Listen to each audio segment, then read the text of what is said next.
Hey everybody, welcome back to my channel, Chatting with Chops. My name is Karen and I try and make fun and entertaining videos that might teach you something. Today we're going to try and make Sister Schubert rolls at home. The little packaged ones that you can get in the freezer. I'm going to try and see if we can replicate those at home at a little bit less calories. So let's get started.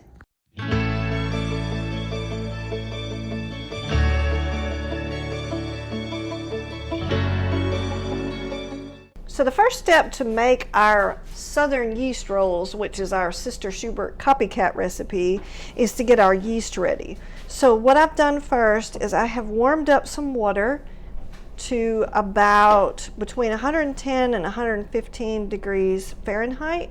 I don't know if y'all can see that or not. And we're going to take and put that into a small bowl.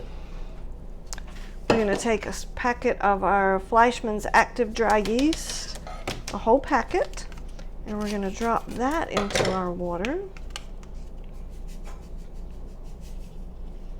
And then we need about a half a teaspoon of sugar. And that's just so that our little yeasties will have something to eat while they're growing. Okay. All right. Give that a little bit of a stir. All right, we're going to leave that for about 10 minutes and just let the yeast do its thing. The next step we need to do is in a large bowl, we need to whisk together 4 cups of flour. And as you can see, I've already got my 4 cups of flour in there. And then we're going to put a half a cup of just regular granulated sugar. And then we need 2 teaspoons of salt. Okay. And I have discovered that I knew salt was really important to bread, but I didn't realize how important it is. But it actually helps with the gluten and the yeast fermentation. So it is very important. All right, so we've put our 4 cups of flour, half a cup of sugar, 2 teaspoons of salt together. Now we're just gonna mix that together real quick.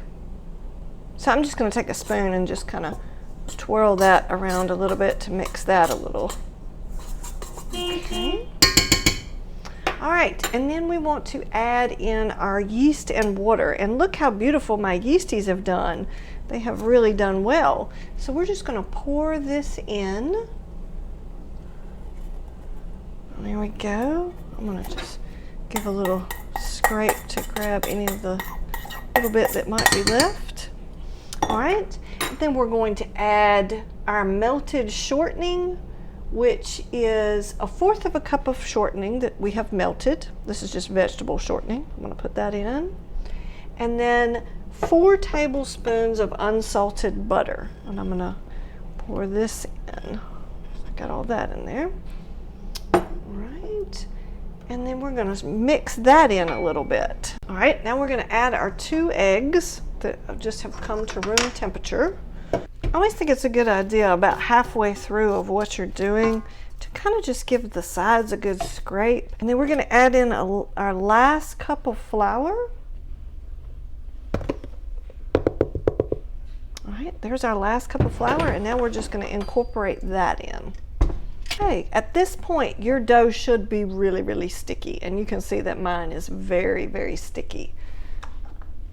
So I'm just going to take this dough hook and get a little bit more of the dough off, because that could be another roll that we might miss out on. And the warmer your kitchen is, the better it is. If you are in a cold climate, then I would suggest, if you've just cooked something in the oven, to turn the oven off and then let your dough proof in the nice warm oven. But I live here in the South, and so it is always hot.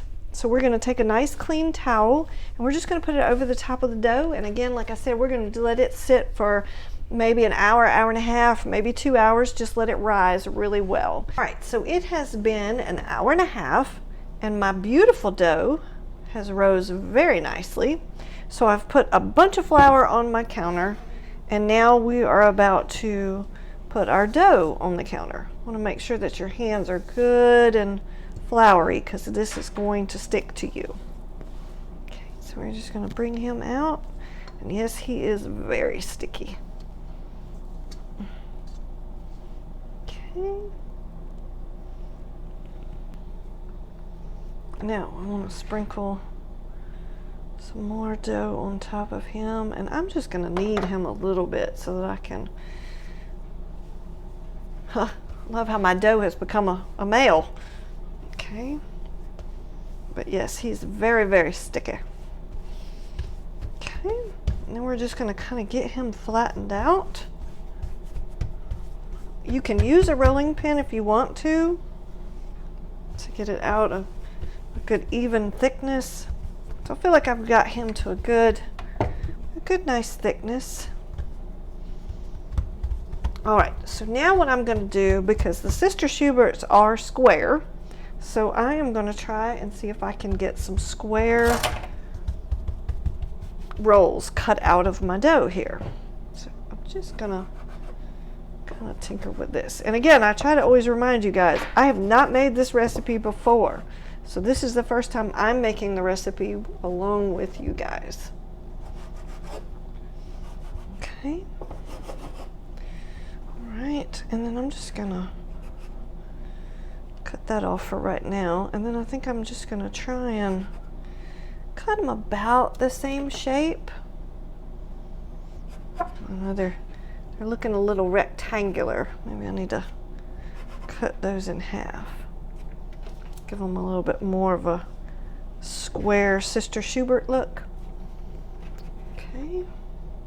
And then I'm just going to place them on my cookie sheet that I've lined with parchment paper on this one so that they don't stick to the cookie sheet. Okay, so we're just going to just kind of give them a little bit of square. I'm not sure how much they're going to rise, so I don't want to make them too terribly big. And of course, if you see any like excess flour sticking to them, then I would just kind of try and brush that off a little bit, because nobody wants to eat a bunch of flour stuck on top of a dinner roll. Okay. And then we're going to just keep doing this until we get all the way through the dough. Okay. And yes, you could measure yours perfectly to the exact size that you may want them to be, if that makes you happy. I kind of like to wing it more than anything else. That's my joy of baking, is just kind of winging it.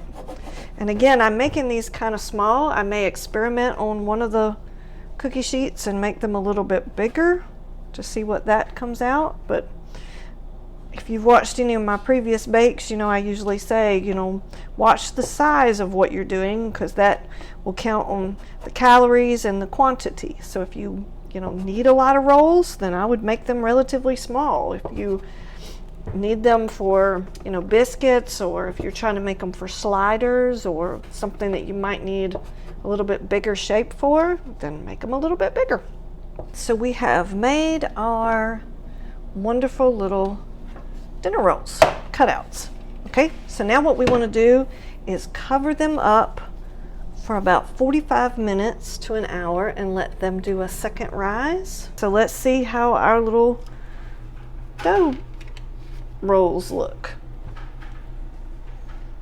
Yep. All right. So now what we're going to do is we're going to put them in a 400-degree Fahrenheit oven, and they are going to cook for about 13 to 15 minutes. I would say if you have an oven like mine, you should keep an eye on them, and I'm going to check them probably in about 10 minutes first. Guys, I am so excited at how well these turned out. I cooked them for about 12 minutes and they look fantastic. I hope you like this video. Please like and subscribe and help me grow my channel, because I love making these bakes for you guys and want to continue doing so. So if you subscribe, that helps me grow and find out what you like and what you don't like. So again, hope you enjoyed this bake, and I will see you next time. One last detail: if you intend on freezing these, make sure that you let them cool completely before you put them in the freezer bag and stick them in your freezer. Otherwise, you'll get condensation in the bag and it won't be good. Your rolls will end up molding instead of being nice, wonderful rolls that you can eat later.